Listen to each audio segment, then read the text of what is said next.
دیکھنے والوں کے لیے اللہ تعالیٰ نے اس واقعے کو ایک عبرت کا نشانہ بنا دیا۔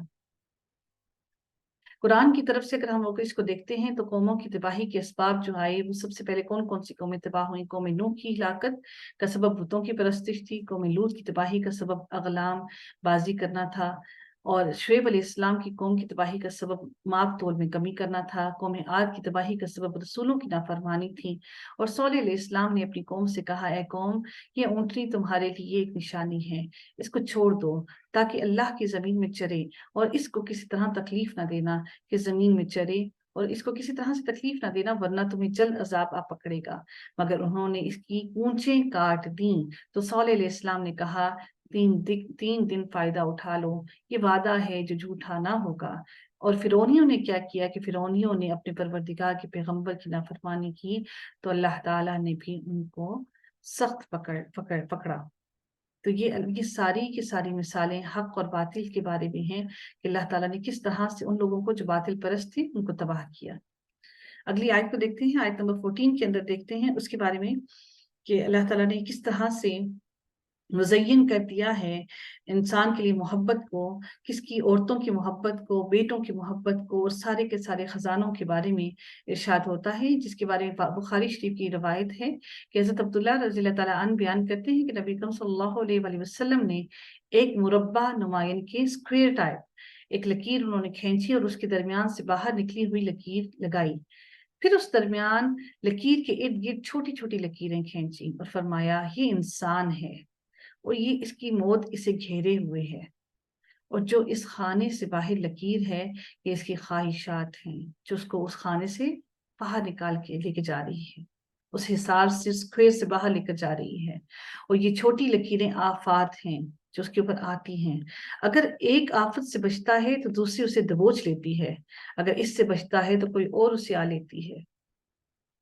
اور اس کے اندر ہم لوگ دیکھتے ہیں اس آیت کے اندر کہ انسان کی یہ ساری بات جو ہے نبی کریم صلی اللہ علیہ وسلم نے دلوں میں جو خواہشیں پیدا ہوئی ہیں نا ہمارے لیے، عورت کے لیے، بیٹوں کے لیے، سونے چاندی کے لیے، ان ساری چیزوں کے لیے، ان سب باتوں کو اللہ تعالیٰ نے یہاں پر بیان فرمایا، اور اس کے بارے میں نبی کریم صلی اللہ علیہ وسلم نے فرمایا کہ ایسے انسان کی خواہشات اس کو موت سے غافل کیے ہوئے ہے، موت کو بھولے ہوئے ہے انسان۔ ہم سمجھتے ہیں کہ اگر ہم موت کو یاد رکھیں گے تو ہم تو ڈپریشن میں چلے جائیں گے۔ اس کے اندر ہم لوگ دیکھتے ہیں اس آیت کے اندر کہ اللہ تعالیٰ نے عورتوں، بیٹوں، سونا چاندی، گھوڑوں، چپائیوں اور کھیتیوں کو لوگوں کے لیے خوشنما بنا دیا، اور ان کی محبت اللہ تعالیٰ نے ہمارے دلوں میں ڈال دی ہے۔ یہ دنیا کے اسباب ہیں، جبکہ اللہ تعالیٰ کے پاس اس سے بہت کئی گنا زیادہ بہتر مقام اور انعام موجود ہے۔ اسی طرح سے ایک اور حدیث دیکھتے ہیں کہ حضرت انس رضی اللہ تعالیٰ عنہ فرماتے ہیں کہ رسول اللہ صلی اللہ علیہ وآلہ وسلم نے فرمایا اگر آدم کے بیٹے کے پاس سونے کی ایک وادی ہو تو وہ پسند کرے گا کہ اس کے پاس سونے کی 2 وادیاں ہوں، اس کے منہ کو مٹی کے علاوہ کوئی چیز نہیں بھر سکتی، اللہ جس پر چاہتا ہے توجہ فرماتا ہے۔ ایک اور حدیث میں آتا ہے کہ انسان کے پیٹ کو قبر کی مٹی کے علاوہ کوئی چیز نہیں بھر سکتی۔ تو سوچ لیجئے کہ جو بھی ہمارے پاس ہوگا ہم کبھی بھی مطمئن نہیں ہو سکیں گے، ہمیشہ ہم چاہیں گے کہ اس سے بھی کئی گنا، ہم تو اس سے بھی زیادہ بہتر کے حقدار تھے، ہمیں کب کیوں دیا گیا۔ اللہ تعالیٰ ہم سب پر رحم فرمائے اور ہمیں جو ہمارے پاس موجود ہے اسی میں خوش ہونا ہمیں سکھا دیں، اللہ تعالیٰ ہمیں اس پر راضی ہونا سکھا دیں۔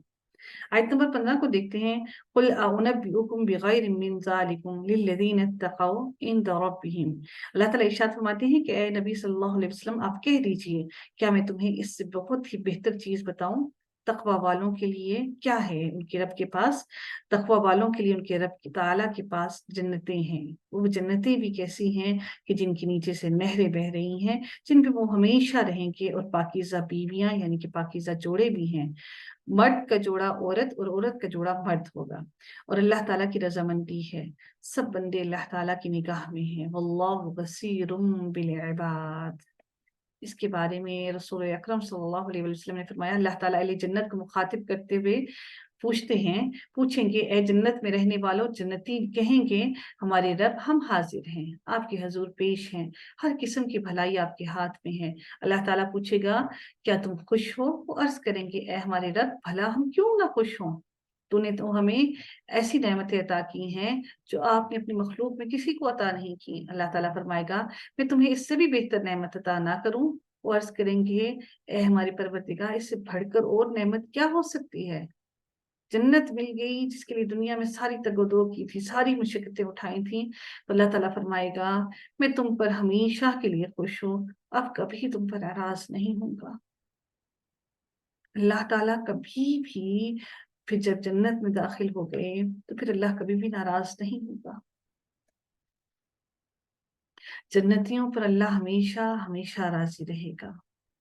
جو کہتے ہیں کہ اے ہمارے رب ہم ایمان لا چکے اس لیے ہمارے گناہ معاف فرما،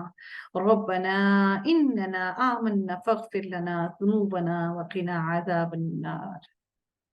ہمارے گناہ معاف فرما اور ہمیں آگ کے عذاب سے بچا۔ تو اللہ تعالیٰ نیکوکار اور مجرموں کو دیکھ رہا ہے، وہ بہتر دیکھ رہا ہے، اور اللہ تعالیٰ ہر اس انسان کو جو اپنے گناہوں کی معافی مانگتا ہے اور جو جہنم سے اپنے آپ کو چھٹکارا حاصل کرنے کے لیے اللہ سے دعا کرتا ہے تو اللہ تعالیٰ ان سب کو جہنم سے آزاد کر دے گا۔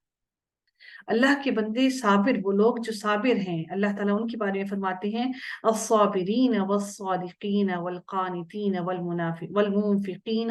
والمستغفرین بالاسحار۔ اس کا مطلب ہے کہ استغفار، سحری کے وقت کے استغفار کی کوئی بہت ہی زیادہ اہمیت ہے،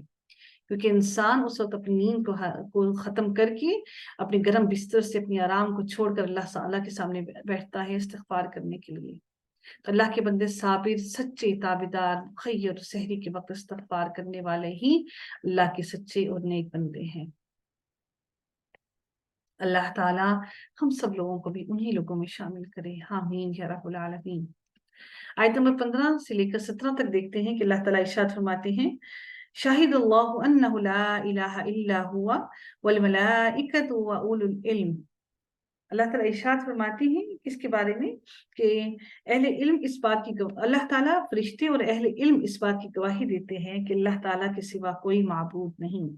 اللہ تعالیٰ نے اپنی گواہی دی اپنے بارے میں، اس کے بعد اللہ تعالیٰ نے یہ بھی فرمایا کہ اللہ تعالیٰ کے ساتھ فرشتے بھی اس چیز کی گواہی دیتے ہیں کہ اللہ تعالیٰ کے ساتھ کوئی بھی ایسا نہیں ہے جو کہ کوئی الہ ہو، کوئی بھی ایسا نہیں جو اللہ تعالیٰ کے ساتھ الہ ہو، صرف اللہ ہی ہے جو الہ ہے۔ اس کے بعد اللہ تعالیٰ ارشاد فرماتے ہیں کہ اہل علم بھی اللہ تعالیٰ کی وحدانیت کی گواہی دیتے ہیں اور وہ عدل کو قائم رکھنے والا ہے۔ قسط کہتے ہیں، عدل کیا اور پھر اس عدل کو قائم بھی رکھا۔ لا الہ الا هو العزیز الحکیم، وہی اللہ ہے جو غالب بھی ہے اور حکمت والا بھی ہے۔ اب اللہ تعالیٰ نے اگلی آیت میں ارشاد فرمایا ہے کہ ان الدین عند اللہ الاسلام، اللہ تعالیٰ کے سامنے دین کیا ہے؟ دین اللہ تعالیٰ کے نزدیک اسلام ہے۔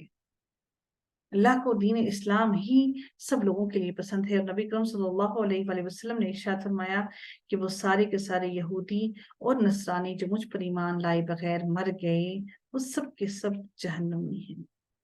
وہ سب کے سب جہنم میں داخل کیے جائیں گے۔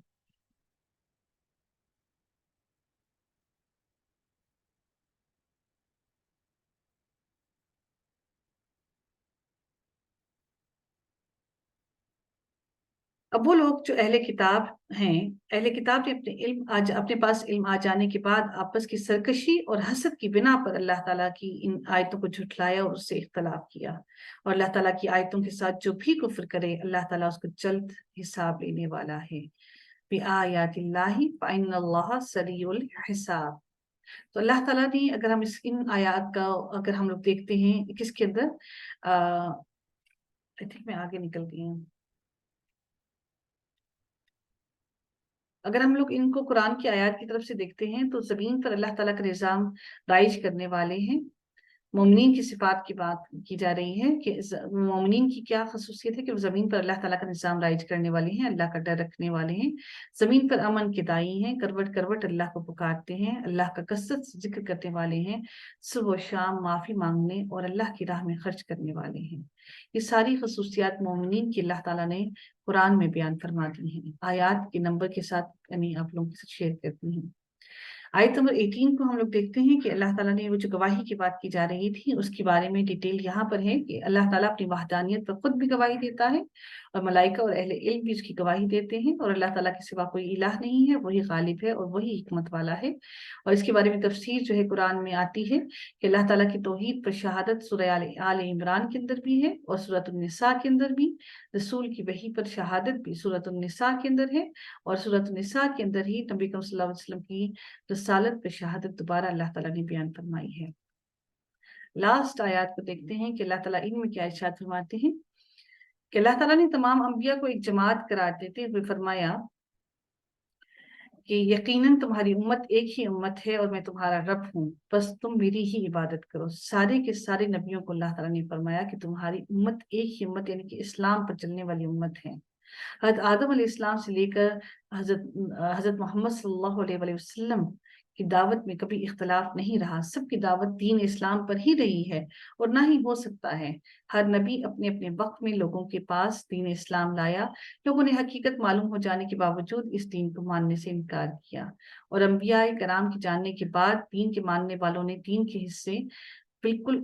الگ الگ کر دیے۔ یہی وجہ ہے کہ یہودی 71 فرقوں میں تبدیل ہوئے، عیسائیوں نے 72 گروہ بنا لیے، اور رسول اللہ صلی اللہ علیہ وسلم کا فرمان ہے کہ میری امت 73 فرقوں میں تقسیم ہو جائے گی، سوائے ایک کے باقی سب کے سب جہنم میں ہوں گے۔ جو آج آپ لوگوں کو سارے لوگ کہہ رہے ہیں نا کہ آپ لوگ وہابی بن گئے ہیں تو فلاں بن گئے ہیں، تو یہ سارے کے سارے فرقے جہنم میں جانے والے ہیں۔ اب وہ ایک ہی فرقہ ہے جو راہ حق پر ہے، صرف وہی جنت میں داخل کیے جائیں گے۔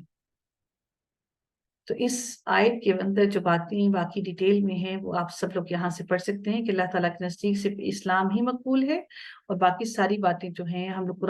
قرآن کے اندر جس کی تفسیر ہے وہ ساری یہاں پر بیان کی گئی ہے۔ نوٹس آپ لوگوں کے ساتھ گروپ میں شیئر کر دیے گئے ہیں، آپ لوگ وہاں سے اس کو مزید ڈیٹیل اس کو دیکھ سکتے ہیں، ٹھیک ہے جی۔ اور جس نے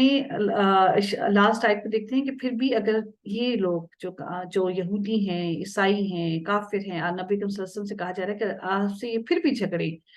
اور میرے تابعداروں نے اللہ تعالیٰ کے سامنے اپنا سر تسلیم خم کر دیا ہے، اور اہل کتاب سے ان پڑھ لوگوں سے کہہ دیجئے کہ کیا تم بھی اطاعت کرتے ہو؟ بس اگر یہ بھی تابعدار بن جائیں تو یقیناً ہدایت والے ہیں، اور یہ اگر اسے روگردانی کر جائیں، منہ موڑ لیں، تو آپ پر صرف پہنچا دینا ہے، اور اللہ تعالیٰ اپنے بندوں کی خوب دیکھ بھال کرنے والا ہے۔ اس لیے آپ لوگوں تک بھی لوگوں کو دعوت دے دینا ہے، باقی ان کے ہاتھ میں ہے کہ وہ ہدایت پر آئیں، اللہ کی بات مانیں نہ مانیں۔ اللہ تعالیٰ ان سب کو اور ہم سب کو ہدایت عطا فرمائے۔ اللہ تعالیٰ ہم سب کو معاف کر دے، ہماری گناہوں کو، ہماری غلطیوں کو، جو ہم سے کوتاہیاں ہوگی اللہ تعالیٰ ان سب سے درگزر فرمائے، آمین یا رب العالمین۔ وصلی اللہ تعالی علی خیر خلق اجمعین، وآخر دعوانا ان الحمد للہ رب العالمین۔ سبحانک اللہم وبحمدک، نشہد ان لا الہ الا انت، نستغفرک ونتوب الیک۔ السلام علیکم ورحمۃ اللہ وبرکاتہ۔